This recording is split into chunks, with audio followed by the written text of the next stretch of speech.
Hey, what's up team? It's Sherman here from Geek Psychology. In this video, I'm going to talk about the archetypes of the functions and how we can turn that into kind of this 4-member questing model that I've talked about before, and eventually how we can kind of implant that into the Enneagram as the world that we are questing in.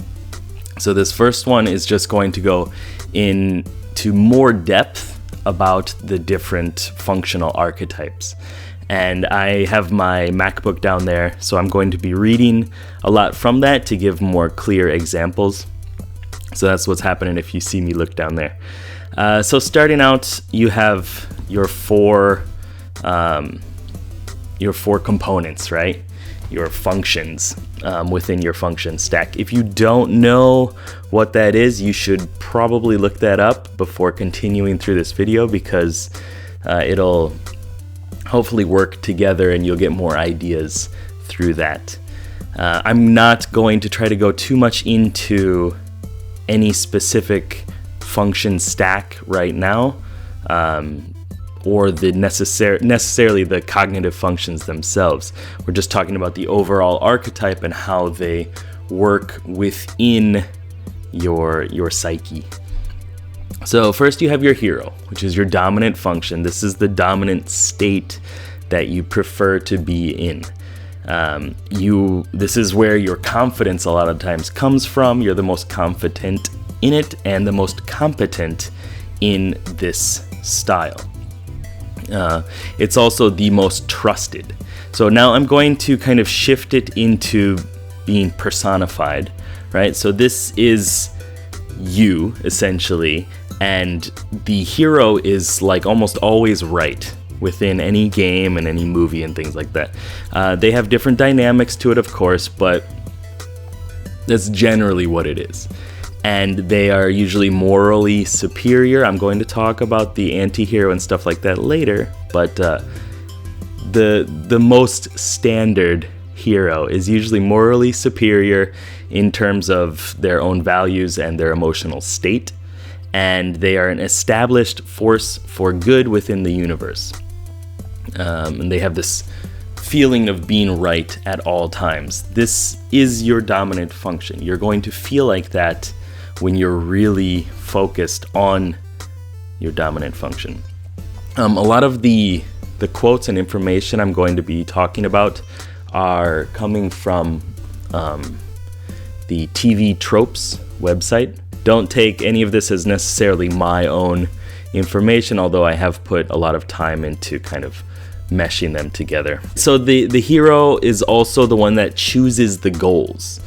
They can personally accomplish a variety of goals, but their real superpower is getting the whole diverse set of personalities, your functions, to focus and pull together. And they're the main friend to all the teammates, essentially. Your dominant function is going to have this goal, whatever it may be. Could be to experience more of the world or explore different possibilities and theories, or could be to act right according to your own morals and things like that, whatever it is. But you're going to generally pull in your other cognitive functions to help you accomplish that goal. So that's what I mean by that. And the hero protagonist is a source of escapism. The audience sympathizes with the character because he's who they want to be rather than who they actually are.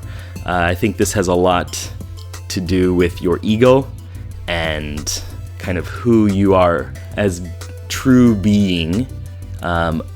Eventually you get kind of raised into this idea of I am not universally everything and connected to everyone. This is getting really wild, but you get kind of socialized and these different things happen that make you see yourself as a being, somebody who is not actually you, but it's your representation of yourself.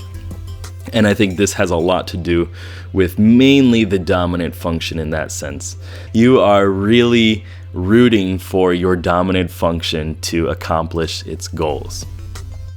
And So that's kind of where that comes about. And the hero is also assumed to win in the end.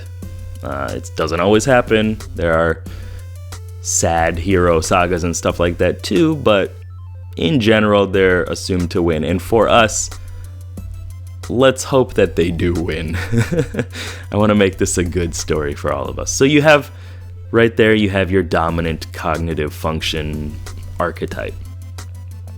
The one that you are generally going to feel most connected to. And, when you attempt to do anything, you usually go to that first. And just like in a movie or a game or anything like that, it's the main one who is accomplishing the goals and moving the plot forward and, that kind of stuff. So with that, you have your companion. Your companion is the one that helps balance the hero out and helps the hero accomplish their goals. They fill in the gaps of the leadership style. So if you are really headstrong, and then the companion is going to be more level-headed. If you are super charismatic and outgoing, then the companion is going to be more detached and kind of the mastermind watching over the situation. And this has a lot to do with the attitudes. If your dominant function, if you're an INFP, your dominant function is introverted feeling, so your companion, your secondary function, is going to be extroverted intuition. So if you're kind of level-headed and calm and relaxed and stuff, then that companion is the one that's kind of getting you out there exploring the world. I've explained this before in other videos as kind of an elf and dwarf style, but I know not everybody wants to be called an elf or a dwarf, so I'm trying to kind of ease up on the race ideas there. John Beebe, I don't really know how to pronounce his name. He calls this the good parent. This can be thought of as the advisor, maybe kind of an older companion style, and the one that is nurturing other people as well and advises the hero. So when you don't know what to do or how to accomplish the goals of your dominant function, the things that the hero is trying to do, then the companion is the one that kind of supplements that and gives you a way to do that. And I will explain this more in another video on the INFP specifically and type 9. And then other ones if you want me to. This also is used to support other people. So it's not just supporting the hero, but when people come to you asking for advice, or when you're just giving advice, you have this good parent companion quality where you're just trying to use that auxiliary function in a way to help other people. For me, my auxiliary, my companion, is extroverted intuition, so I often help other people think of new ideas, kind of brainstorm a bit to get through their problem. And hopefully that will connect to my dominant function, my hero style, which is trying to make sure that the individual feels well and is working according to their own goals and going after that good goal. This also, like I said, strong motivation to teach and mentor other people. So your companion is a very helpful dude or dudette.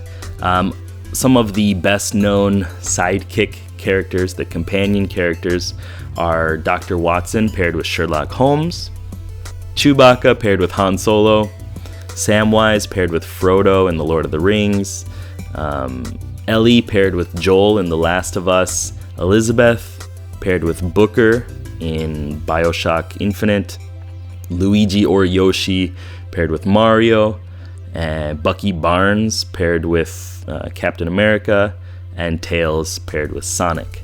So you see this kind of complementary style that's helping out the hero and helping them accomplish their goals. If one is really laid back, the other one is going to be more aggressive, because you need that balance. It's very important to have balance. So moving on, the tertiary function, the third function, I've always called it the newbie. I'm kind of okay with sticking with that right now. I'm still thinking about some other ideas, but it's also called the puer, or the eternal child, and this is sometimes original and creative. It's playful and childlike, which can lead to being childish and distracted, and it tells us what we want to hear. So it's not fully conscious. It's kind of sitting like in the middle of consciousness. You don't have this full control over it, but it's nice. It's good to have it around. It helps you feel relief at a lot of times, as Dario Nardi also said. And so some of the traits are vulnerability, improvising, just not actually having a plan, not fully developed skills, but like, yeah, let's see what happens. Irresponsible, unstable, and unreliable. It also inflates itself in an attempt to match the hero, and then deflates itself and needs support in vulnerable times. What I mean by this is it's from the same attitude as your dominant function. So if I'm introverted, it's also introverted. If I'm extroverted, it's also extroverted. And it's trying to make you think that it's a fully realized hero, but it's not. And it has good intentions. It tries to, support yourself, and it's using your own style, that same style. So if I'm introverted, it's connected to my past and my internal framework and understanding. But because of that, it's not fully mature.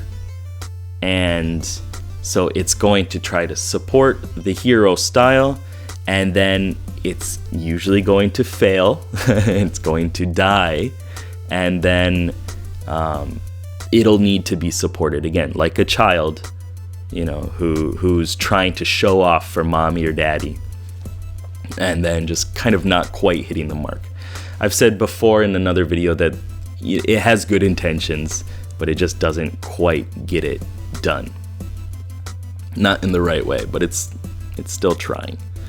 I feel that this comes out in kind of two main styles, either like the comic relief sidekick, this character whose primary role is to relieve tension with oddball and or hysterical antics, and he has a job to do but doesn't get into the thick of things and can stay somewhat detached.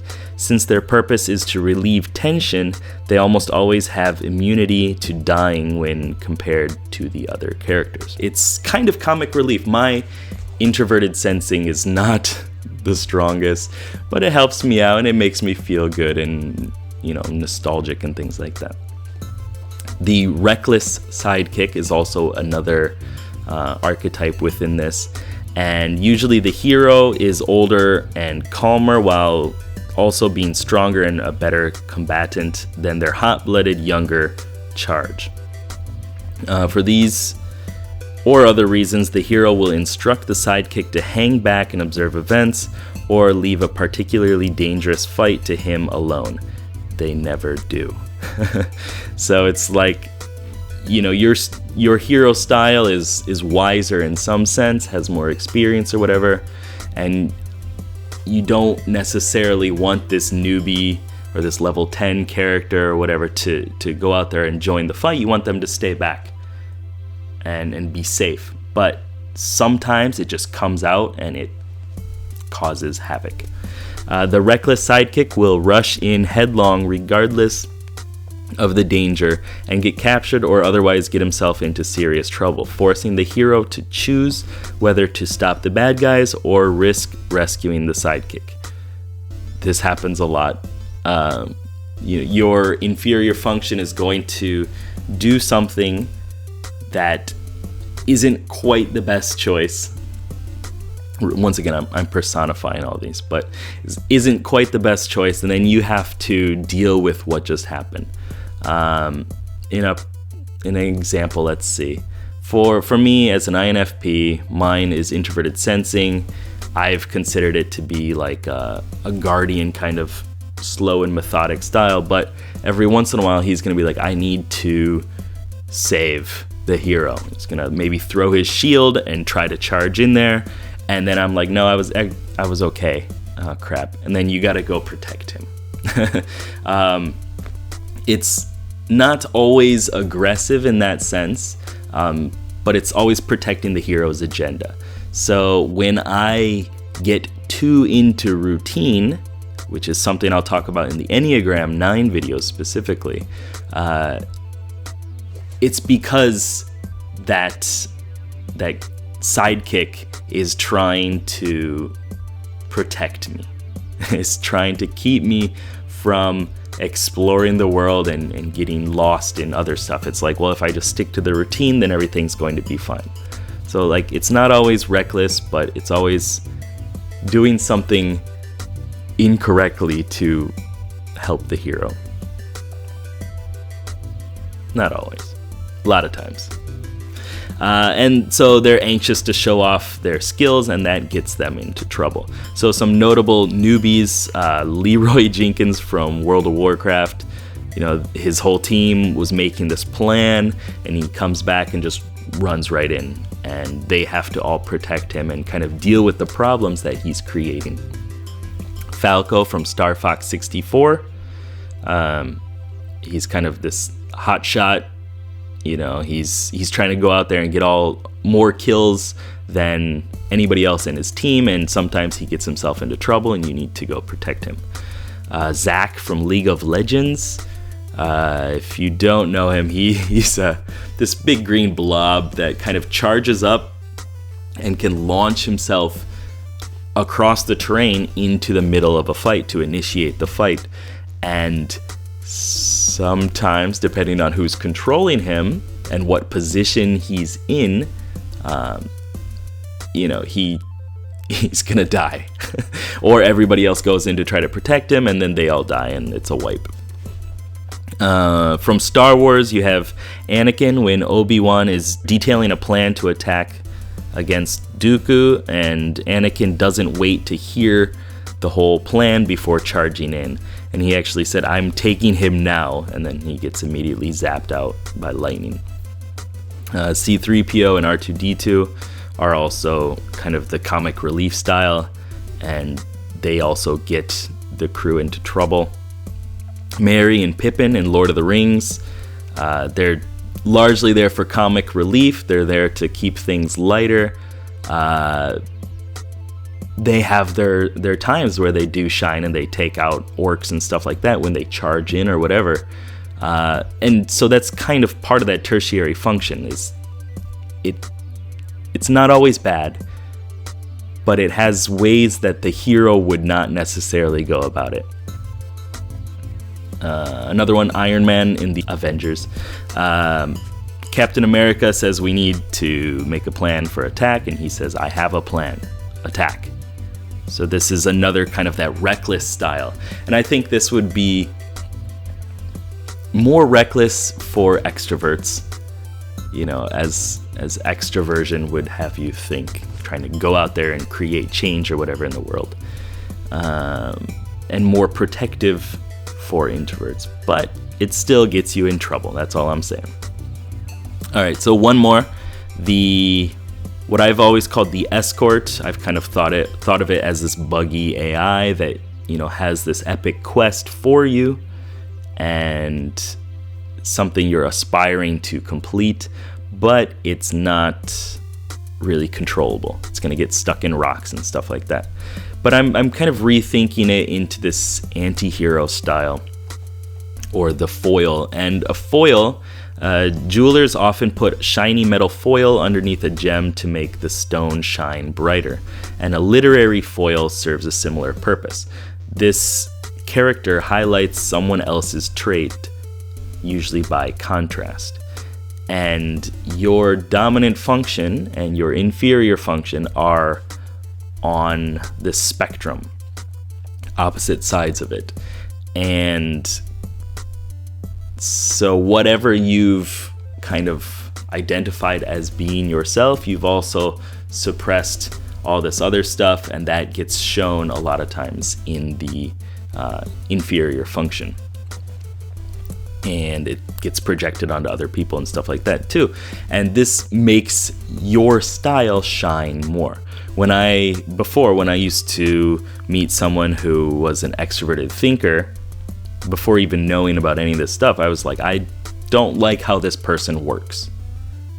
And it would make me feel like I'm shining brighter in my own style, like I'm morally better in some way, which is not true, but it's just how you see that function largely. So some of the traits are vulnerability, difficult to understand, backseat driver. They represent the other half of your dominant function and your hero style. So if your hero is this really outgoing, kind of aggressive warrior, then your anti-hero, your escort, is going to be this really detached counter style, kind of ranged, really thoughtful, trying to figure things out. But it just doesn't really feel like it meshes well with your hero style, when in fact it does. And it complements you. It makes you feel whole. You can think of it as like light versus dark, fire versus water, range versus melee, healing versus damaging, or male versus female. In a lot of these archetypes and like Jungian style and Beeb and stuff like that, they consider the inferior function to be the opposite race, the other race of your, not race, the other sex of your style, of you. So for me, it would be a girl.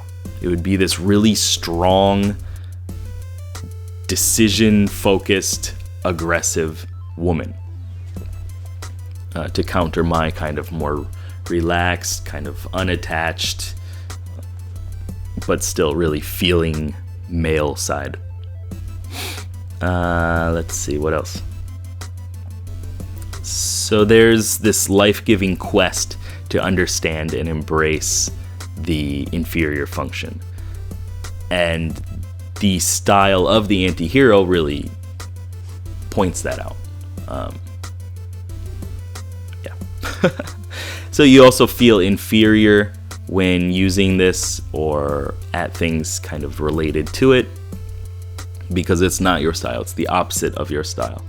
And the anti-hero, some more kind of quotes and ideas about it: bewildered, ineffectual, deluded, apathetic, generally feels helpless in a world over which they have no control. They have a lack of conventional, positive, archetypically heroic qualities like courage, physical prowess, fortitude, determination, and qualities considered dark traits, usually belonging to villains, that may be tempered with more human, identifiable traits that blur the moral lines between protagonist and antagonist. So more traits anyway.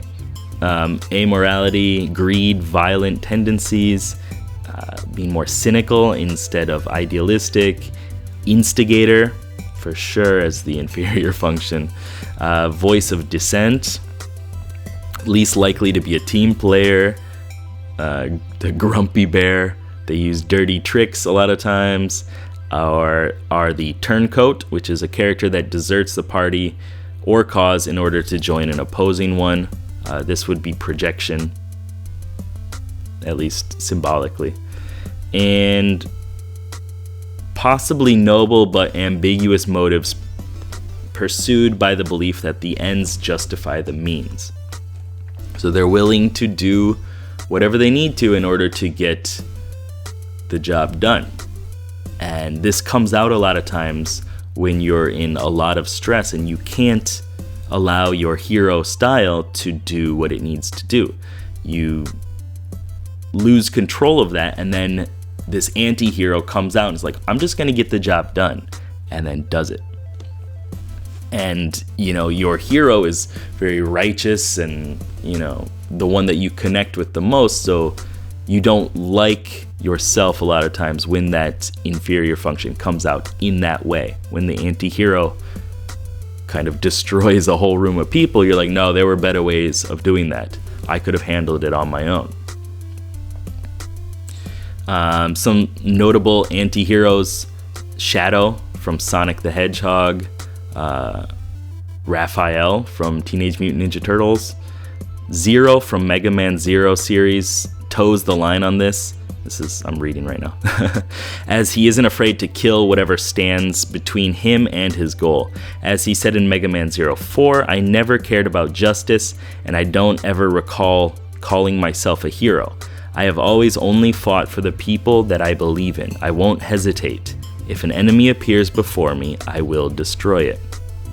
This is very much that archetype of the inferior function in my understanding of this. Just willing to do whatever it takes to destroy the people that stand in your way of accomplishing your goals. Riddick from Pitch Black and the Chronicles of Riddick. Not a good dude, but he has a lot of good qualities. He's willing to help other people and protect them. Katniss Everdeen from the Hunger Games. She's kind of defiant and things like that. Iron Man does this a lot, despite him being a hero and despite me saying that he was also kind of like the newbie in a lot of ways. It depends on the dynamics of it all, but he had a lot of problems. He's like a womanizer and, very greedy and selfish and things like that. James Bond, willing to destroy a bunch of people in order to save the world. I mean, so it's all about being good with this kind of like flaw. Captain Jack Sparrow from Pirates of the Caribbean. Han Solo is definitely the opposite style of Luke, and he's willing to pull out these dirty tricks and things just to get it done, and he has his own agenda, but he's not a bad guy that's trying to destroy the world. He's not evil. And Wolverine as well. Alright, so you have all of these archetypes working within you, as I've explained, and in the next video I want to get a little bit more specific for the INFP and tie that more into the Enneagram Type 9 world that I've kind of built, and how those archetypes are connected to some of the key traits of the Enneagram Type 9. So thank you very much for watching this video. There was a lot to think about. Hopefully it helped, and hopefully you can compare it to your own function stack and your own style to see how you have had these different pieces of you come out. And a real key for growth is to own that is part of you. That's part of your team of adventurers within this world, right? So you have to accept that when the anti-hero does something that your hero style would disagree with, it's still part of your team, and keeping that in check or finding a way to deal better with that is how you're going to grow in a lot of ways. And using that companion style a lot more and allowing him to support your hero in good ways, in truly like good ways, is going to help you grow a lot. And then also your newbie style, keeping him in check, allowing it to be comic relief or just relief in general, and allowing it to kind of recharge the mood and build the spirit up within your atmosphere. All right. Thanks again for watching. Good luck. Have fun. Peace.